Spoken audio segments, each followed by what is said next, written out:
y'all. So today I'm going to be doing a video all about how I got into college. There's so many schools out there and you're bound to find one that you're going to like. And that said, I got into the University of Florida. I've mentioned it in literally every video I've filmed, but that's just because I'm so excited to go there. It's where my parents went, so it's where I've always wanted to go. So when I got in, I was super excited.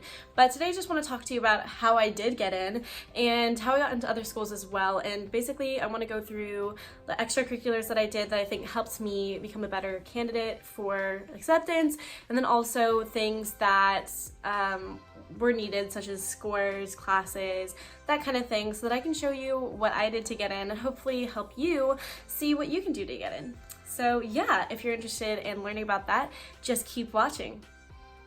So I changed the angle a bit, so hopefully I could get a little bit more sun. So the main thing that I want to talk about first, like I said, is the schools I applied to and my extracurriculars, how I think I got in. So I applied to 6 schools in total.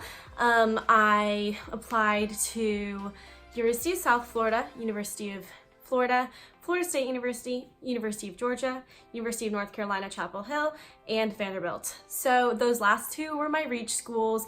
I didn't really think I was going to get in, but especially with Vanderbilt, my dad really wanted me to apply because he's obsessed with Nashville. It was kind of funny. So I applied to all those schools, and the schools I got into were those first 3, all 3 of the Florida schools. And I got denied from Vanderbilt and University of North Carolina, and I actually got waitlisted by UGA and then later denied. I feel as though I should have gotten in. I didn't really want to go there, like I said. Florida is a school I've always wanted to go to, but it was really frustrating to find out I hadn't gotten into UGA because it kind of just it's like a hit to my ego, which is really bad, but it just felt like it was a school that I really expected to get into, so when I didn't, I was kind of upset about it, even though I literally didn't want to go there. I was just being petty. Anyways, but the schools I did get into were the University of South Florida, University of Florida, and Florida State University. So all 3 Florida schools. Even though I live in Georgia, I'm actually from Florida originally, so I have Florida prepaid, which is why I focused a lot on those Florida schools. I chose those schools mostly because I've really always wanted like a big Southern feel school, and coming from Florida and now living in Georgia, they were schools that were familiar to me, not too far away, but schools that sounded like they would fit me well. And I actually toured them all over the summer and over spring break during my junior year. So they were things like places I was familiar with and comfortable with. Moving on to like extracurriculars and things that I think helped me get into those schools. As a high school student, I was super involved at my school. At least I think I was. I was in a lot of clubs and I did sports as well. So freshman year through senior year, I was on the cheerleading team at my school. I was on the JV cheerleading team my freshman year and varsity all 3 years after that. So I think having something consistent like that is super helpful. So like tip number 1 is have a consistent sport activity, extracurricular that you do, because that really looks good. It shows dedication, it shows good time management skills, and overall it shows that you are someone who can put in the time and work for university, which is what they're looking for in a student. And then I also was a member of multiple clubs. I was a member of National Honor Society and Beta and Community Service Club. I was a member of a ton of different clubs that were also like smaller clubs like French Club, French Honor Society. So all of those clubs I think really helped me as well, because 3 out of the ones I just named were strictly based on grades to be accepted in those clubs: NHS, Beta, and FHS. So all those 3 clubs were things that I had to prove my scholarly abilities to get into, which I think also reflects well on your college application. So if you can, join a club that requires certain grades or certain hours each week or each month, semester, whatever, because those also show dedication, show that you're a hardworking student, which is something that universities look for. And then finally, I think something that really helped me and was one of the biggest ones was that I started my own club at my school. So when I lived in Florida, I was part of Best Buddies, which is an organization that pairs the special needs students with their peers who don't have special needs. And when I moved to Georgia, my school actually did not have this program, and in fact, they didn't really have any of them in Georgia yet because they didn't have an open chapter there. So me and a few of my fellow students, sorry, my laundry is binging. Gonna let that go. So me and a few of my fellow students decided to start a club that would build this idea of Best Buddies, but in our own way, because we couldn't actually open a Best Buddies chapter. So I started the One of a Kind Friend Club, and I was the president for my junior and senior year, because that's when we had the club. And actually at the end of my senior year, the club was actually officially turned into a Best Buddies chapter because they opened a branch in Georgia. So we were one of the first 5 or maybe first 10 chapters in Georgia. And that's really exciting for me, but I think it was something that was really good. It was actually something I wrote majority of my college essays about.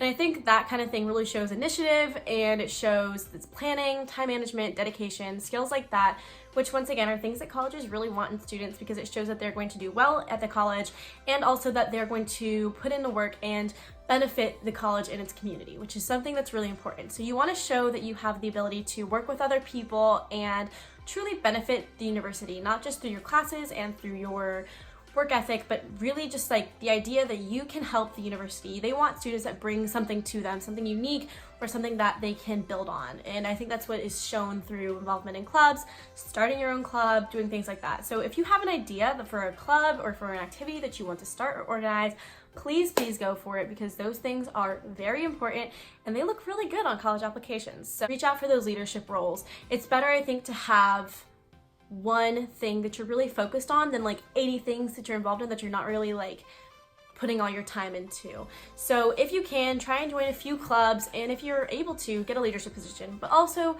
I know that's not super easy. I applied to leadership positions in multiple clubs and was just not voted in because I don't have the most friends. Like, that sounds silly. Like, it's not like I didn't have any friends. Let's clarify. I had friends, but the thing is, a lot of those votes are really popularity contests. And I was not like a super popular person in high school, so for me, winning things like elections could be hard. So it was really good to start my own club where I could put myself in a position of leadership. Yeah, so I think that's always a really good idea. So that's it for that section about kind of the things I did in high school that I think helped me get in. And now I'm going to move on to my second section, or things that I want to talk about, which are your scores and classes, because obviously colleges look pretty heavily on those things. So for me, I took both the ACT and the SAT, but I started out with SAT and I took it, 3 times maybe, and I took the ACT twice. I preferred the SAT format because I liked the shorter time sections. Whenever I went to the SAT or the ACT, I was like, oh my gosh, there's like so much stuff and not enough time, not enough everything. I don't know. I just didn't like it as much. I preferred the SAT format, so that was what I kind of stuck with for most of my testing. But I'm going to start off by saying I did not do super well on my testing by any stretch of the imagination. Even though my sophomore year I took a SAT prep class and PSAT prep class, I took a lot of different prep classes. I think I took a summer, like 2-week prep course, and then I also had a tutor for the SAT, and I didn't get the tutor though until a lot later, which was I think what helped me get my final score. But I'm gonna go ahead and say that the first time I took my SAT, I did not do super well. I only got like an 1100, which I think is like the average, but for me, I went to a school surrounded by a lot of really smart people, and it felt like I wasn't doing super great. So that's why I kind of ended up getting like a tutor and stuff like that later. But for me, what really mattered was that I kept working and kept progressing. And I think that's something that is important, is no matter what your scores are, where you start, like, it's always important to try again. You can always do better. And so even if you did super well your first time, might as well try again. You never know what can happen and you can do better. And colleges are totally willing to accept multiple scores. So if you have the urge to take it again, please do, because you can definitely do better. But I took it, first time I got an 1100, I took it 2 more times, each time increasing only by like 100 points. And then on my final test, I managed to get a 1300, which in my opinion is still not the greatest compared to a lot of the students I went to school with. But for me, I think it was enough. I got to that 1300 and I was like, okay, I made it, I'm done. Like, I don't want to take it anymore. And that was about it for that. And with the ACT, on the other hand, the first time I got a 28, which is pretty much equivalent to like a 1310 on the SAT, so it was pretty equal. And so that was pretty good for me because that was the first time I took it. It was probably like in between those other SAT tests. And once again, I was like, you know what, might as well try this a second time. And the second time I got the same score. I got a 28 twice, and I kind of just gave up after that. But I still think that those were good scores. And so when I submitted those, I think that was something that helped me get into University of Florida as well. And something else, like scores wise, I think is like, although they matter a lot of the things like it's always cumulative, or a holistic view is what they call it. So they're not just looking at your scores, they're looking at a lot of different things. And so you want to make sure that you find balance within your extracurriculars and your scores and your classes. And moving on to classes, so when I moved to Georgia, I was in 8th grade and I had just come from another country. I'd lived in another country for a year. So when I came back, I really wanted to go to a school that had an International Baccalaureate program. And the International Baccalaureate program is basically a second diploma you get with graduation, and it's not equal to any like specific college credit, although you can get college credit for your classes. And it's not like a degree that you could get from college. It's literally just a second high school diploma basically, but for IB. And for me, these were classes I wanted to take, so I wanted to have a more international approach to my education, which is what the IB program kind of promises, or kind of like advertises, I guess you could say. So that's why I chose to go to an IB school when I moved here. My parents let us tour a bunch of different high schools, public high schools in the area, and I chose to go to the one that had IB, which was actually far away from my house. It was about a 25-minute drive without traffic and about 40 minutes with traffic, which sucks because it's Atlanta. But yeah, so for me it was a good choice because I got to do the IB program, and I think that's something that really reflected well on my applications, because those classes are considered like the same or even more as AP rigor classes. So the fact that I took all IB classes really helped, I think, to show that I was a dedicated and smart student. And I think that's something else too, is know yourself and know what kind of limits you want to put on yourself and where you want to push yourself to. And when I moved to Georgia, I was not in the gifted program here because I failed the test. Cute. Yeah, I failed that. But anyways, when I was younger, I was in a gifted program and I was in honors classes. And again, in 9th grade, I started off, IB is only your junior and senior year of high school. So my freshman and sophomore year of high school, I took AP classes, only one AP class each year because that's kind of what you're allowed to take in Georgia. And then my junior year, I started up with all my IB classes, and all the IB classes are actually 2-year courses. So all the classes that I had junior year, I had again senior year, but they were just like 2-year long courses. And so yeah, that's what I did with that. But I think honestly, you have to think about, like, know yourself and know how smart you are, how dedicated you are, how good you are at time management before you choose to take higher level classes. Especially with AP and IB classes, they require a ton of time dedication, because those classes, I got a ton of homework in and a ton of like assignments in. And I think that was honestly the hardest part of those classes, was being able to balance my time and get everything done. Not so much the content, but rather everything that was expected of us as our students in AP and IB classes. So if you are considering taking AP and IB classes, think really deeply about whether or not you know yourself and whether you can have that time management to get everything done that you need to get done, and whether or not you think you can handle the rigor of the courses. And I think that's the most important thing. But for me, those were the classes I took, and I think that really helped me when colleges were looking at my applications, because they saw that I took the harder classes. And even if you can't take the harder classes, it's important, like I said, know yourself. So if you don't think you can excel in those classes, do the easier classes, but prove to colleges that you can do well in those classes.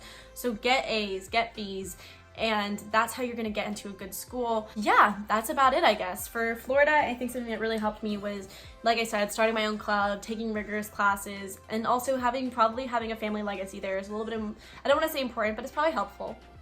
And so yeah, I think those are the things that really helped me stand out, and also just like having a dedication to what you do. Like I said this so many times throughout this video. My puppy just woke up. Cutie.